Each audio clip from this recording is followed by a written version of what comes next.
মহাশিবরাত্রির দিন পারলে এই গাছটিকে একবার ছুঁয়ে নিন আর জানান নিজের মনস্কামনা।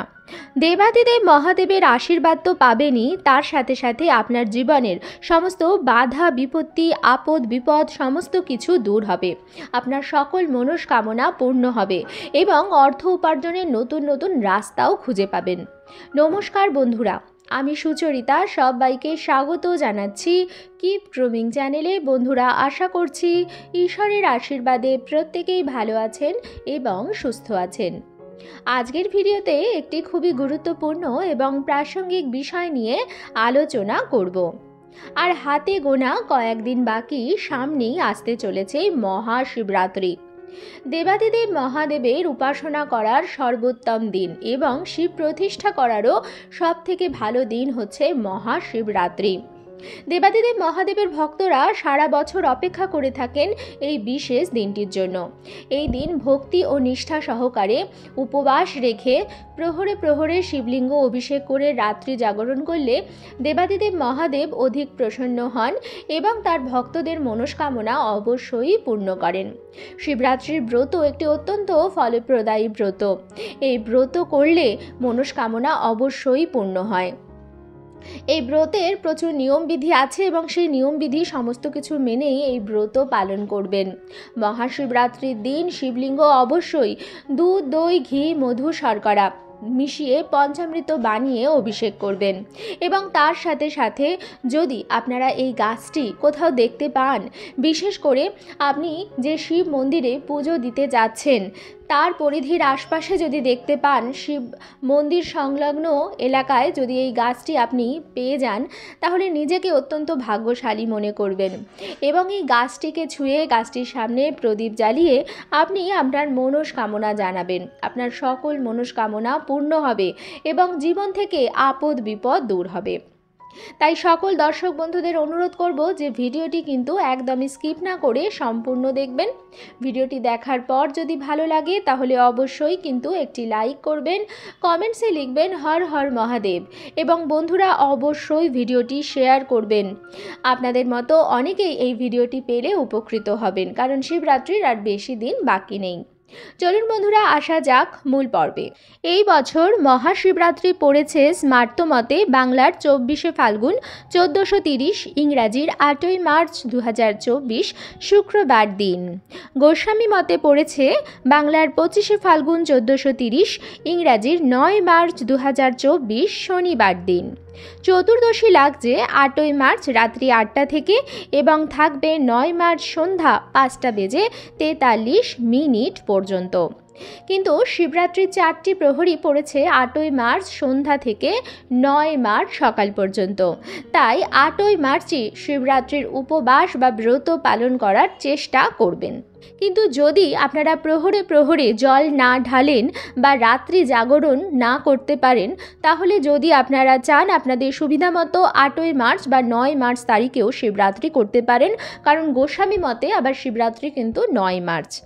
আপনারা এই গাছটিকে ছুঁয়ে যে কথাটি বলবেন এবং গাছটির সামনে একটি প্রদীপ ধরাতে হবে, সেটিও আপনারা আপনাদের সুবিধা মতো 8ই মার্চ বা 9 মার্চ তারিখে করতে পারেন, কারণ পঞ্জিকা মতে কিন্তু দুদিনই শিবরাত্রি। বন্ধুরা, এই বিশেষ গাছটি হচ্ছে বেল গাছ। যদি মহাশিবরাত্রির দিন মন্দির চত্বরেই এই গাছটি আপনারা পেয়ে যান, তাহলে নিজেকে অত্যন্ত ভাগ্যশালী মনে করবেন। আমরা প্রত্যেকেই জানি যে বেল পাতা ছাড়া দেবাদিদেব মহাদেবের পুজো অসম্পূর্ণ। বিল্বপত্রের ত্রিফলক পত্রের মাঝখানের যে পাতাটি, সেটি হচ্ছে শিব স্বরূপ, বাম পত্র ব্রহ্মা স্বরূপ এবং ডান পত্র বিষ্ণু স্বরূপ। তাই বিল্ব বৃক্ষের ছায়া যদি আপনি ভুল করেও মারিয়ে ফেলেন তাহলে আয়ু নাশ হয় এবং বিল্ব বৃক্ষ যদি পা দ্বারা স্পর্শ করা হয় তাহলে শ্রী তথা লক্ষ্মী নাশ হয়। বিল্ব বৃক্ষের বন যেই স্থানে তা বারাণসী পুরী স্বরূপ। বুঝতেই পারছেন বেল গাছ, পাতা ও ফল সনাতন শাস্ত্রের ঠিক কতটা গুরুত্ব বহন করে চলেছে। পুরাণ বলছে একবার দেবী পার্বতী এবং তার সখীরা অর্থাৎ জয়া বিজয়া ও জয়ন্তী প্রমোদ ভ্রমণে বের হওয়ার পরিকল্পনা করলেন। দেবী পার্বতী তার বাহন সিংহযোগে সখীদের নিয়ে গেলেন একটি পর্বতে। দীর্ঘ পথ পরিক্রমার ক্লান্তিতে দেবী মাতার কপালে দেখা দেয় একটি শ্বেত বিন্দু বা ঘাম। সেই শ্বেত বিন্দু মাটিতে পড়ার সাথে সাথে তার থেকে একটি ছোট গাছের জন্ম হয়, যার ছিল 3টি পাতা। তখন সখীরা পার্বতীকে বললেন যে দেবী, এই বৃক্ষ তোমারই অংশ, এর একটি নাম প্রদান করাও তোমার কর্তব্য। দেবী পার্বতী তখন সেই গাছের নাম দিলেন বিল্ব বৃক্ষ। তারপর তিনি নিজের শরীরের নানান অংশ এই গাছে স্থাপন করেন। যেমন গিরিজা রূপে তিনি রইলেন শিকড়ে, কাত্যায়নী নামে ফলে এবং দুর্গা রূপে রইলেন ফুলে। তিনি নিজেই ঘোষণা করেন মহাদেবকে এই গাছের পাতা আর ফুল দিয়ে পুজো করলে তিনি সবচেয়ে তুষ্ট হবেন। দেবী পার্বতী নিজে এই গাছে অধিষ্ঠান করছেন। তাই এই গাছের পাতা বা ফুল মহাদেবকে দেওয়া মানে আসলে পার্বতীকেই মহাদেবের কাছে অর্পণ করা। সেখান থেকেই বেলপাতার ব্যবহার শুরু হলো শিবের পুজোয়। আর শুধু পাতাই কেন, আমরা তো সবাই জানি যে বেল ফলও শিব পুজোয় অবশ্যই লাগে। আমরা যখন মন্দিরে যাই, শিব ঠাকুরের প্রিয় ফল নিয়ে যাই, তখন একটি বেল বা শ্রীফল কিন্তু অবশ্যই শিবলিঙ্গে চড়াই। তাছাড়া আমরা অনেকে যেটা জানি না সেটা হচ্ছে বেল গাছের যে ফুলটি পাওয়া যায়, অর্থাৎ বেল গাছের ফুল মহাদেবের কিন্তু অত্যন্ত প্রিয়। যদিও এই ফুল জোগাড় করা অতটাও সোজা নয়। বাজারে টাকার পরিবর্তে আপনারা এই ফুল কিন্তু পাবেন না, আপনাকে জোগাড় করতে হবে এবং বিভিন্ন কারণে এই ফুল জোগাড় করা একটু শক্ত। কিন্তু এই ফুল দিয়ে যদি দেবাদিদেব মহাদেবের পুজো আপনি মহাশিবরাত্রির দিনে করতে পারেন, তাহলে কিন্তু অত্যন্ত ভালো ফল পাবেন। বন্ধুরা, এই মহাশিবরাত্রির দিন আপনারা অবশ্যই শিব মন্দিরে অর্পণ করবেন বেল ফল এবং বেল গাছের ফুল। যদি পারেন অবশ্যই জোগাড় করার চেষ্টা করবেন, আপনার মনস্কামনা পূর্ণ হবে। এবং মহাদেবের কাছে শিব মন্দিরে অবশ্যই একটি ঘিয়ের বাতি প্রজ্বলিত করবেন। অনেকেই বলেন যে মহাশিবরাত্রিতে ঘিয়ের বাতি রাত্রিবেলা জ্বালানো হয়, একদমই ঠিক বলে থাকেন। কিন্তু যদি আপনি দিনের বেলা মন্দিরে যান, আপনি দিনের বেলায় মন্দিরে একটি ঘিয়ের বাতি প্রজ্বলিত করে দেবেন, তবে মোমবাতি প্রজ্বলিত করবেন না। আমাদের সনাতন ধর্মে প্রদীপ, মাটির প্রদীপের বিশেষ গুরুত্ব আছে, মোমবাতির নয়। তাই আপনারা একটি ঘিয়ের প্রদীপ শিব মন্দিরে প্রজ্বলিত অবস্থায় রেখে আসবেন এবং আপনার মনস্কামনা জানাবেন। এবং আপনি যখন পুজো দিয়ে আসছেন, পুজোর পরে আপনি যদি মন্দিরের পাশে কোনো বেল গাছ দেখতে পান, এমন বেল গাছ আপনাকে পেতে হবে যে গাছে কিন্তু বেল ফল আছে, অর্থাৎ ছোট বেল গাছ হলে হবে না। ফলধারী কোনো গাছ, যে গাছে বেল হয়ে রয়েছে, এরকম কোনো গাছ যদি আপনি দেখতে পান, তাহলে সেই গাছটিকে প্রণাম করবেন এবং সেই গাছটির তলায়ও আপনি একটি মাটির প্রদীপ ঘি দিয়ে প্রজ্বলিত করে দেবেন। সেই গাছটিকে ছুঁয়ে আপনি আপনার মনস্কামনা জানাবেন। তবে তার আগে অবশ্যই গাছটির গোড়ায় একটু জল অর্পণ করবেন এবং তারপর আপনি গাছটির সামনে প্রদীপ ধূপকাঠি ধরিয়ে দেবেন এবং আপনি সেই গাছটিকে চুড়ি দিতে পারেন, লাল রঙের চুড়ি বা কুমকুম দিতে পারেন। কারণ আমি আগেই বলেছি যে বেল গাছে মা পার্বতীর বাস আছে, তাই আপনি সেখানে লাল চুড়ি এবং কুমকুম তিলক করতে পারেন গাছটিতে এবং তারপরে আপনি আপনার মনস্কামনা জানাবেন গাছটি ছুঁয়ে। বন্ধুরা, বেল গাছ কিন্তু বাড়িতে লাগানো অত্যন্ত ভালো। অনেকেই হয়তো জানেন না যে বেল গাছ কিন্তু বাড়িতে লাগা অত্যন্ত ভালো ও ফলপ্রদায়ী। বাড়ির উত্তর পূর্ব দিকে বেল গাছ থাকলে সম্পদ প্রাপ্তি হয় এবং অশুভ অর্থাৎ নেগেটিভ এনার্জিও বাড়ির থেকে দূর হয়। বাড়ির পূর্ব দিকে বেল গাছ থাকলে বিভিন্ন সম্পদ ও শান্তি লাভের নির্দেশ করে। আবার বাড়ির পশ্চিম দিকে যদি বেল গাছ থাকে তাহলে সুসন্তান লাভের পথ প্রশস্ত হয়। বাড়ির দক্ষিণ দিকে বেল গাছ থাকলে দুর্ঘটনা থেকে মুক্তি পাওয়া যায়।